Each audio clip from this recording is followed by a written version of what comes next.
What is going on YouTube? It's Brendan for Market Makers. Bloody Monday it was 2 days ago, my friends. That was the 7th worst day in the stock market history for the Dow, losing over 1,200 points. The indices all had their biggest losses since June of 2020. These 4-5% moves in the indices. I know to my crypto friends, it doesn't look like a lot of points. The S&P on Monday alone lost $1.5 trillion to give you an idea of how big this marketplace is. That's almost twice the market cap of Bitcoin. It lost that in one afternoon with a 4% move. So understand what's happening in the marketplace, guys. I have two special guests I want to put on here for you. Everybody asks me, hey, how do I study market cycles? I always say start with Charles Dow. But if you get through Dow, then go ahead and start studying Jeremy Grantham, modern day times billionaire, legendary billionaire investor. He called and traded the 89 bubble in Japan, the housing and equities bubble. He called and traded the 2000 dot-com bubble. He called and traded the great financial crisis. These are 3 sigma bubbles. Not only that, on March of 2009, he called the exact day of the bottom, S&P 666. Guys, I have 2 questions for Jeremy Grantham. This was an interview from him back on May 19th. My 2 questions to Jeremy Grantham are going to be, what are your price targets and what does this bubble look like to you? Does it look like any bubbles of the past? Mr. Grantham, take it away. Now to my exclusive discussion with legendary value investor Jeremy Grantham. Grantham has been warning that stocks were not only in a bubble, they were in a super bubble. And as we watch the market unwind, his warnings are looking prescient. And the first part of our discussion today, I asked him if he still thinks the market could have another 40 to 50% to fall, even after the declines we've seen. The other day, we were down 19.9 on the S&P and about 27 on NASDAQ. I would say that at a minimum, we are likely to do twice that. And if we're unlucky, which is quite possible, we would do 3 legs like that. And it might take a couple of years, as it did in 2000.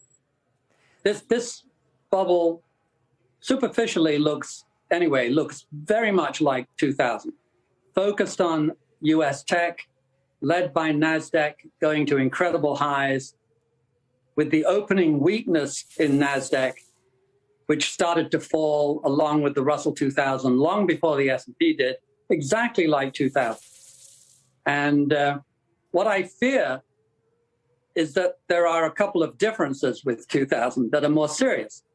One of them is that 2000 was exclusively in U.S. stocks.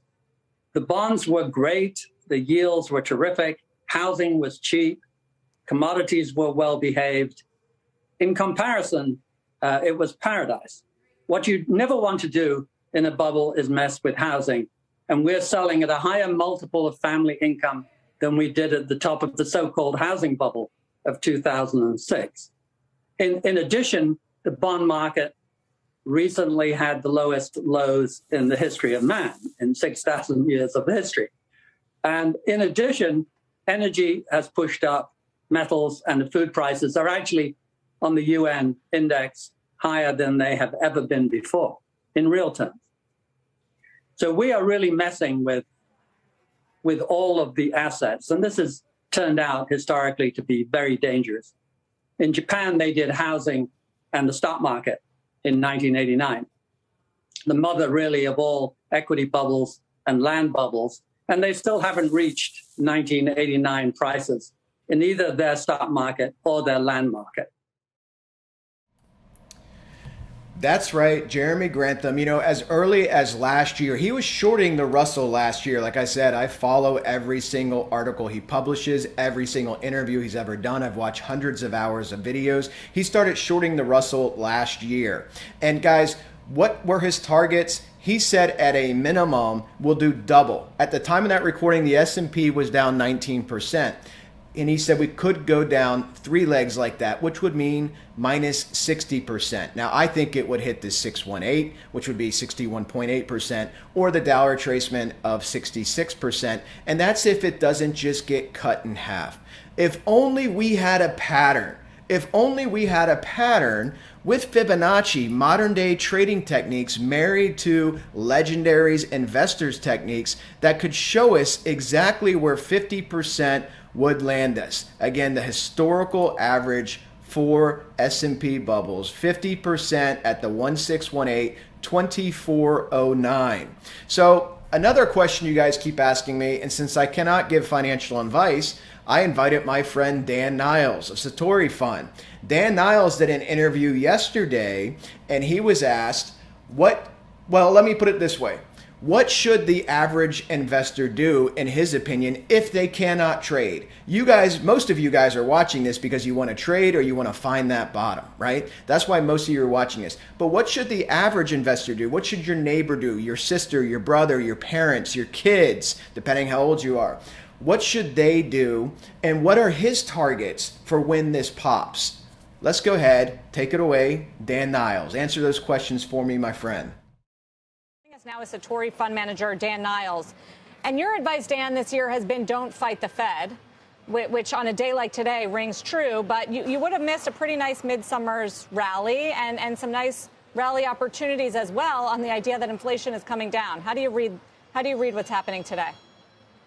Well, I mean, as you brought up, Sarah, don't fight the Fed and don't fight the fundamentals, which is the second part of that. And you're right, you've had some great rallies. If you had invested during the Great Depression, you would have made 8 different rallies that averaged 24% on the way to losing 80% of your money. So if you're nimble enough to trade around those rallies, then yes, you can make, great returns. This year alone, we've had 5 rallies in the S&P 500 that have averaged, I believe, about 9% each. So if you caught all of those perfectly, you'd be up 45%, but you're unfortunately down 16%. So I think for the retail investor that can't, daily trade their portfolio, you're better off losing, as we've said consistently this entire year, 5 to 7% to inflation than potentially 30 to 50% to a market decline, which I think will continue into next year. So that's how I think about it. And if you look at my Twitter feed, obviously we've talked before about when we think rallies will begin, which is easier to predict based on technical analysis. Tops are a lot harder to pick out. But the simple thing to think about is until the Fed is done raising rates, until we are inside a honest to God recession where you've got unemployment spiking, all you're trying to do is catch bear market rallies, and then you're going to lose even more money on your way down. So you see Dan, just like Jeremy, just like myself, just like Scott Minerd from Guggenheim, which has $450 billion in assets under management, just like many other people, including Ray Dalio's chief investment officer, who's saying U.S. stocks are part of a global equity bubble, and we're right in the middle of it. So Dan Niles has 30 to 50% down over the course of the next year. Now, you guys watching this channel, not to pat myself on the back, been talking about this since late last year, November, when the markets topped. You're seeing the biggest asset managers in the business that are smart. Keep in mind, I'm not talking about mainstream media, the people they bring on there, the people that keep saying, buy quality, buy quality. That's what you need to do. Actually, somebody came on CNBC yesterday and he said, you know what? You got to buy the good companies right now. And if they go down 20%, but you're a long-term investor, who cares? That's his words. You know what 20% is? 20% is 3 years of average performance for the S&P. So that would take you 3 years on average to make up that 20% loss. But who cares? You know who cares? The people that are paying these people fees to manage their money for them. That's who should care. So guys, Dan Niles said something in that brief interview there that Look, he said, finding bottoms is easy, finding tops is really hard. Look at my screen. This is the trade that I posted in our Discord, which you can join right underneath here with the join button. Come check out our room with 11,000 people and professional traders. This is the Russell. This is August 11th when everybody else was super bullish on the market off of this rally. I posted this trade. I posted the NASDAQ trade. Now let me show you this. That was August 7th on the NASDAQ. Let's go ahead and hit play because they say it's really hard to find tops. If you understand Fibonacci, my friends, if you understand the law of three, if you understand natural law trading, this is my chameleon Fibonacci pattern, which I developed. This is my pattern. Go ahead and hit play. And this is where you're at, massive profits in the Russell. And here we are on the NASDAQ. Let's go ahead and hit play. And this is where we're at, massive profits in the NASDAQ. Guys, Monday was the 7th worst day in Dow Jones history in the stock market. These markets were all come down. If only we had a pattern, my friends. If only we had a pattern that showed where this was going. Grantham says we're going down 40 to 60%. Well, what's the average of 40 to 60%? It is 50%. And Grantham also previously said last year earlier this year after the S&P broke, he sees 2,500, 2,400. Look at where the 1618 is, guys. 2409, 50% decline to the dollar. You don't get any better than that. Now, Michael Burry's saying he can see the S&P going down to 1900. So when some of the commenters say, well, you have a really bearish bias, guys, do you want to be on the side of the billionaires that have made billions of dollars trading specifically these bubbles? Jeremy Grantham modeled every single bubble. He's a market historian. I fancied myself after him. Some of you have been calling me Baby Grantham, which I take as a compliment.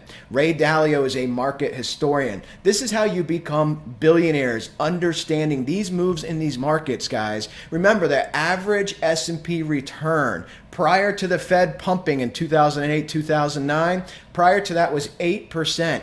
You're getting moves of 4%, 5%, 3% in a day, up and down, up and down. This is the time to trade, my friends, to trade these equities. Anybody can trade them.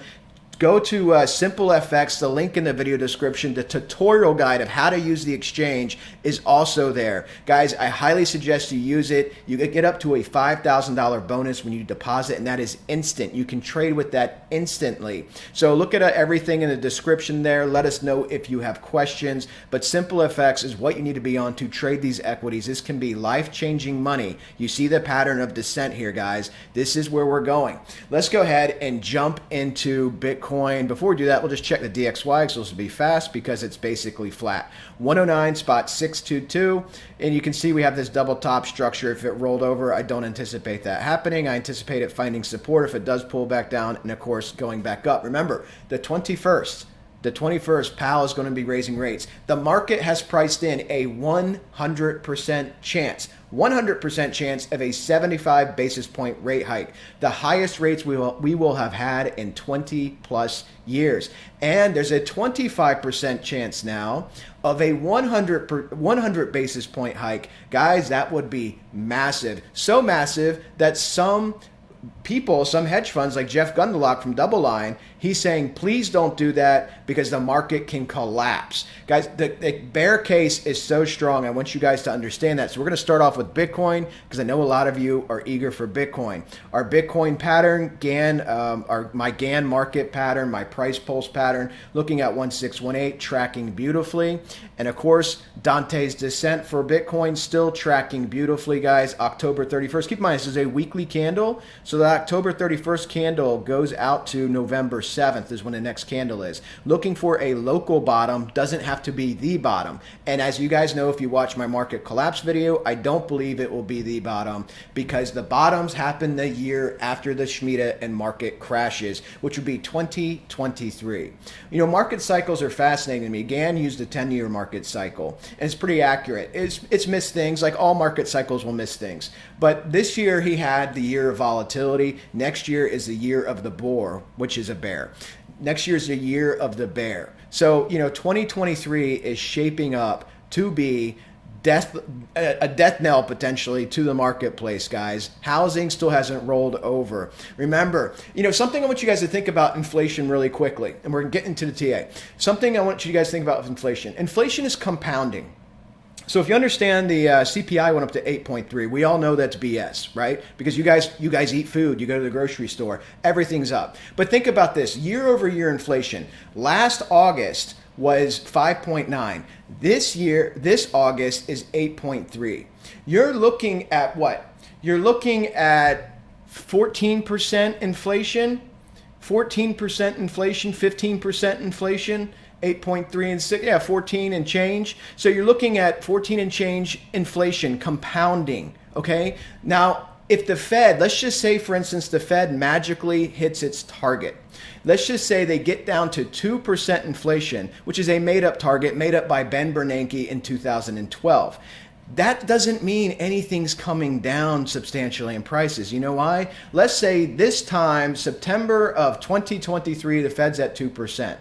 Add the 2% to the 14 or 15% inflation you have. That's 17% that you would have paid for the same item 3 years ago. So 2 years ago today, you could have bought the same item for 14 or 15% less. That inflation doesn't go away. And unfortunately, from what Powell said himself, there's a lot of theories about inflation. And from what the administration's doing, they had an inflation party the other day. I don't know if you guys saw that. The day that the inflation went up to 8.3, they were celebrating passing the anti-inflation bill, which is going to add to the deficit, which will do what? Add to the inflation.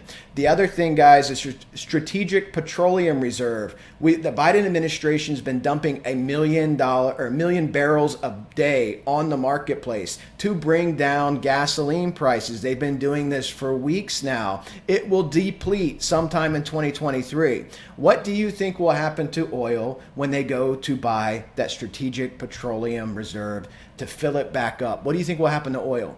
1 million barrels a day will come off the market, and they'll be buying more oil. Price of oil will go up. Winter time is coming. The idea that inflation could go up substantially this winter, I think, is a very safe bet in a lot of ways. We'll see how it plays out. We don't know how the conflict will resolve, but Europe will need energy. We will have to be buying energy to replace the energy we've put on the marketplace to help with the elections. So people don't like it when I talk about politics. Well, I should say some people don't like it, but this is case in point. When you manipulate the price of energy, it affects the assets that you trade. It affects the health and welfare of the economy, okay? So let's go ahead and jump back into this. Bitcoin is starting to pull down a little bit as I'm recording. I wanted to share this with you because we haven't talked about it in a while, guys. Bitcoin on the daily. Bitcoin on the daily. Look at the compression. This compression, I'm telling you, this is how you're going to get to 10,591.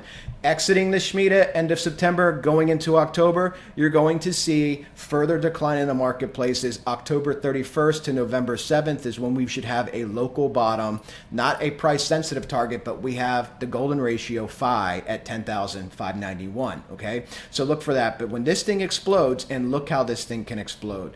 Look at the size of this volatility expansion you can get, and we have not had that. Remember, this is the tightest contraction here on the daily since the beginning of the bull run.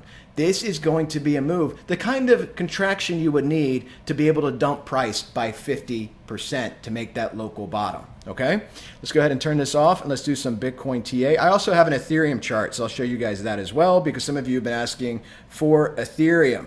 Got a couple energy drinks in me today, so I'm pumped and ready to go. There it is. All right, so let's do a couple things here, guys. Let's go ahead. I want to throw on my gummy worm. And before you ask, I've shared this many times, well, a couple times already. This is the Harold Davis Quantile Estimator. It's a trend estimator, mathematical, okay? So you can download this if you like it. I have mine on. I vacillate between 13 for this setting and 21. You can see it right here, 21. I vacillate, but I like it. This is proven really accurate. When you fall out of it, you pull back into it. When you go above it, you fall back into it. And if you look at this, you're losing your median line as well. I've been trading with this a lot and trying to find the perfect settings vis-a-vis each time frame, but you know, that's part of the fun of experimenting with indicators. Let's just go ahead and get some fibs on here. Let's see what's going on. So let's get our upside. Even though we're falling, we'll go ahead and do the upside. Swing low, swing high, trend-based fib, law of three, guys. We pumped up to the 0.5, 22, 322, lost that. We need to get our downside projections. Let's get our downside. We can do this a couple different ways. We can take a tighter wave from the swing high here. Let's see what this gives us. And this looks pretty good. Yeah, I like this. So we got this tighter wave here. Let me expand this for you. You can see we're falling to the 0.5 at 19,437. You can see we use the 382 perfectly, right? So this is a good fib layout. You always want to check your fib layouts. Doesn't do you any good if your first fib is down here and price is falling. You want to see what your levels are. So move your waves around to find the correct wave. 618 is at 18,646, guys. And once again, if you line that up, right? If you line that up, you got to understand that this is basically your support line. I'll just do it with this dotted line here, the cursor. This is your support line. You lose this, all you have is that wick bottom that you made at 17,580 here on BITGET, okay? If you want to trade these cryptos, guys, please do check out BITGET. Help support the channel. Link for that also in the description. And you'll see this pull down here with the Russell as it drops, okay? 19,437, you need to watch that. Then watch 18,646. And if the Russell and everything rebounds, because you're going to have volatility, look for the double top to print. Markets like to move in double tops, okay? They like to move in double tops in the indices especially, and you're copying whatever the Russell does. Now, you could be coming back down to test your base and then come back up and get a lower double top here, okay? Watch for that move down to the 618, the most commonly retraced to fib.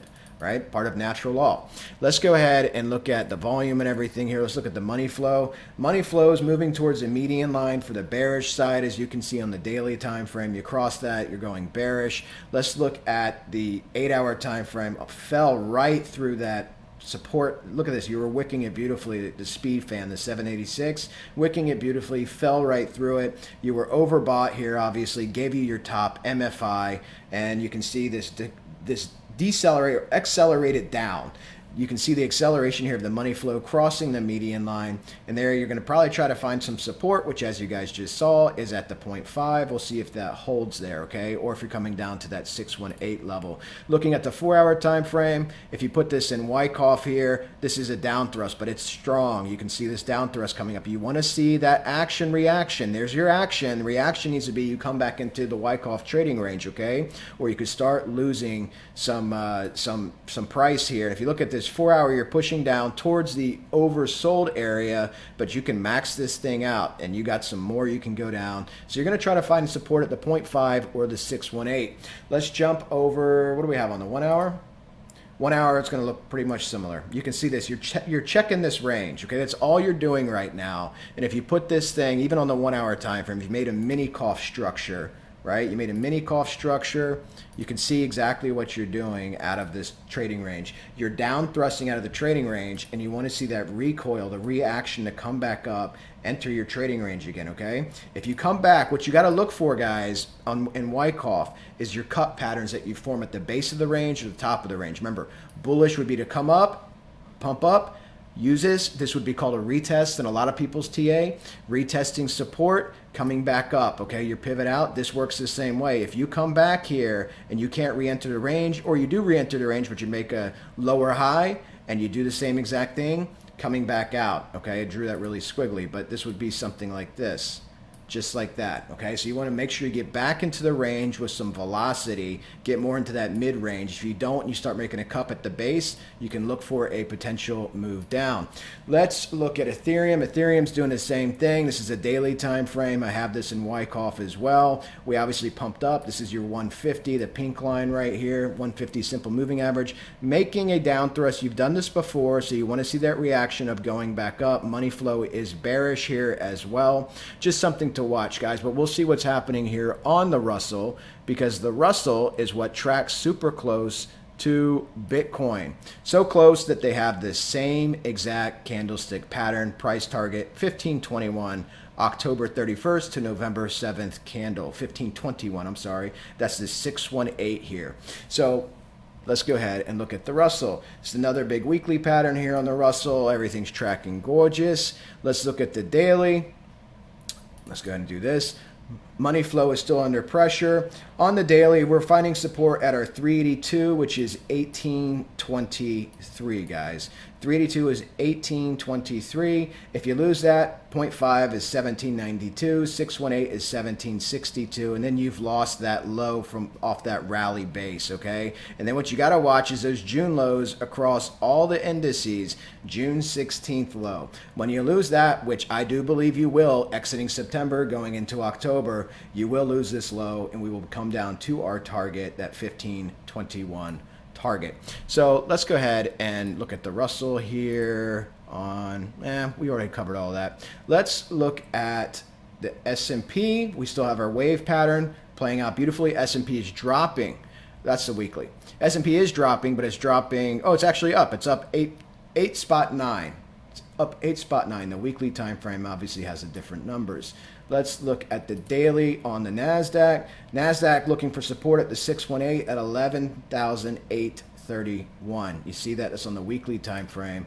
NASDAQ on the 4-hour, big blood red candle, okay? Remember, you have this decline, worst day for the NASDAQ since June 2020. You have this decline. You're trying to come back up. Remember, the market likes to, assuming you don't just keep falling, you're going to look for a base, and this is when you find that recoil, okay? What people would like to have seen here that were more bullish is this to retrace at least 50%, okay? Retrace, make a base, and then move up. Oftentimes when those bases fail, what do you form? You form double tops. But now that this is dumping so hard, look for this to potentially come up wherever it makes a base from, and look for a potential double top, because the NASDAQ likes to do this, as you guys know. I've drawn many examples of this. But all right, guys, 21 minutes. I think I got it all in there. Do we want to show anything? I guess we could talk about the S&P really quickly, because I just kind of blew over it, okay? S&P also dropping as well.